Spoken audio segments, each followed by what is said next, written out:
उत्तरी गाजा में जगह जगह इजराइल के झंडे अब दिखाई दे रहे हैं, जिसे आप विजय ऐलान के तौर पर मान सकते हैं। उधर दक्षिण गाजा में बमबारी हुई, जिसे आप विध्वंसक ऐलान मान सकते हैं। जिस तरह उत्तरी गाजा में हमास के सारे ठिकाने लगभग खत्म हो चुके हैं, अब दक्षिण में भी इजराइल की सेना एक एक ठिकाने के खात्मे के लिए FFF प्लान में जुट गई है, जिसकी नीति है फाइंड, फिक्स और फिनिश। हमास के ठिकानों की तरह हमास के लड़ाके भी उत्तरी गाजा में मारे जा चुके हैं। बड़ी संख्या में लड़ाके अब दक्षिण गाजा में जा छिपे हैं, जिनमें कई टॉप कमांडर्स भी शामिल हैं। यहां भी इजराइल की नीति क्लियर है, संगठन का ऊपर से सफाया करो। खान यूनिस में हमले में कई कमांडरों के मारे जाने की भी खबर है। कमांडर्स की तरह हमास के लड़ाके भी दक्षिण गाजा में इसी तरह मारे जा रहे हैं। मतलब हमास के खात्मे का डेथ वारंट तैयार हो चुका है। इजराइल के एक्शन का आगाज भी हो चुका है।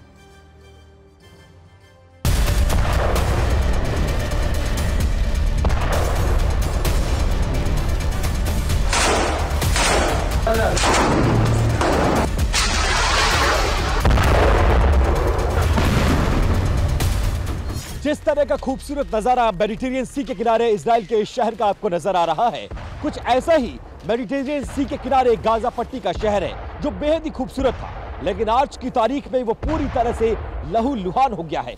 माना यह जा रहा है कि नॉर्थ गाजा में इस लड़ाई को 80% जीतने के बाद इजराइल ने अब यह ऐलान कर दिया है कि इसी तरह का ऑपरेशन अब वो साउथ गाजा में भी चलाएगा। लिहाजा खान यूनिस शहर में हेलीकॉप्टर्स के जरिए पर्चे गिराए जा रहे हैं और यह कहा जा रहा है कि इस शहर को भी लोग छोड़कर चले जाएं। इजरायली रिपोर्ट के मुताबिक नॉर्थ गाजा से लगभग 9 से लेकर 11 लाख की पॉपुलेशन शिफ्ट हो चुकी है साउथ गाजा में। नॉर्थ गाजा में हमास के वो तमाम कमांडर्स, लड़ाके और जो जमीन पर उसके स्लीपर सेल थे, उन सभी ने शरण ले ली है साउथ गाजा में। लिहाजा नॉर्थ गाजा को पूरी तरह से कब्जा करने के बाद अब साउथ गाजा में ऑपरेशन शुरू होगा और उसका मकसद यह है कि हमास को कैसे खत्म किया जा सके।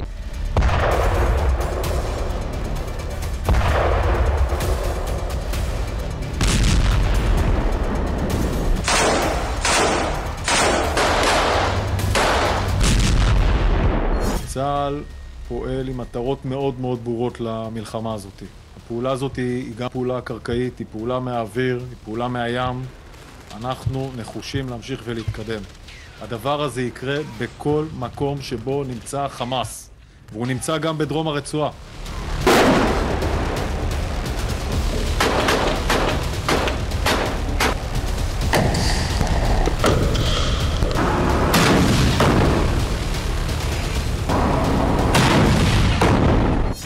खान यूनिस एक अपने आप में बहुत ही डेंसली पॉपुलेटेड एरिया है साउथ गाजा में। सबसे बड़ी चुनौती आपके ग्राउंड फोर्सेस को होगी, क्योंकि यहाँ का बिल्टअप एरिया इतना डेंस है कि इसमें मुझे लगता है एक एक दिन लग जाएगा आपको 100 मीटर अंदर आने में।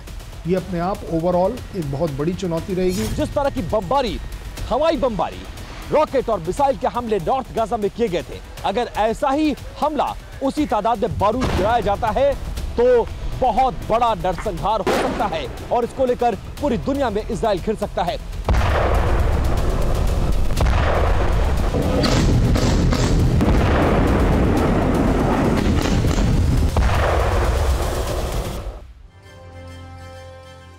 दक्षिण गाजा वाले प्लान के साथ साथ इजराइल उत्तरी गाजा में जो इलाके बचे हैं, जहां हमास के कुछ लड़ाके अभी भी एक्टिव हैं, वहां इजराइल की सेना ने आक्रमण में कोई भी कमी नहीं छोड़ी है। हमास पर IDF पिन पॉइंट अटैक कर रहा है। आपको बता दें, गाजा में अब तक इस युद्ध में मौत का आंकड़ा 12,000 के पार हो चुका है। इसका सबसे दर्दनाक पक्ष यह है कि मरने वालों में 5,000 बच्चे भी शामिल हैं। करीब 4,000 महिलाओं की भी जान जा चुकी है। 2700 ऐसे लोग हैं जो युद्ध के बाद से लापता हैं। यह दावा गाजा की हेल्थ अथॉरिटी की तरफ से किया गया है।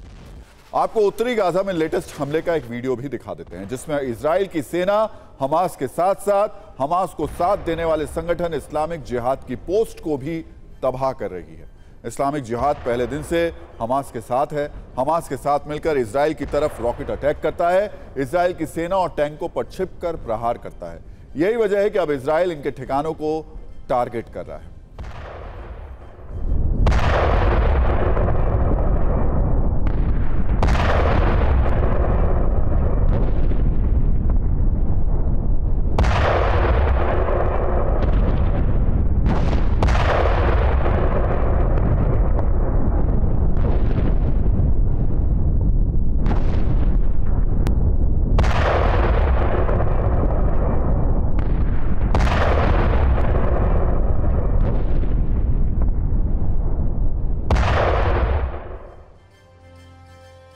दूसरा वीडियो हमास के ठिकाने पर हमले का है।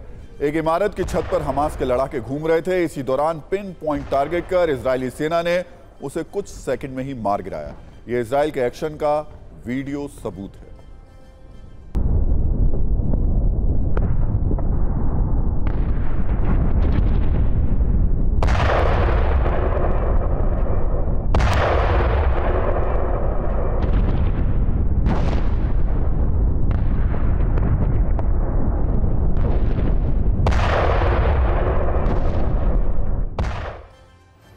और अब आपको बताते हैं कि कैसे हमास को भी जब भी मौका मिलता है इजराइल पर हमले कर देता है। ये वीडियो हमास की ओर से जारी किया गया है, जिसमें हमास के लड़ाके आरपीजी से गोले दागते हुए दिखाई दे रहे हैं।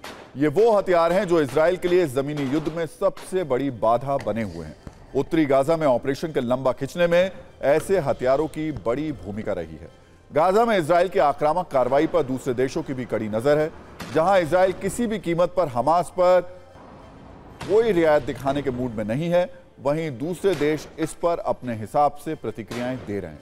कुछ बयानों से आपको बताते हैं कैसे जुबानी माहौल भी विस्फोटक हो चुका है।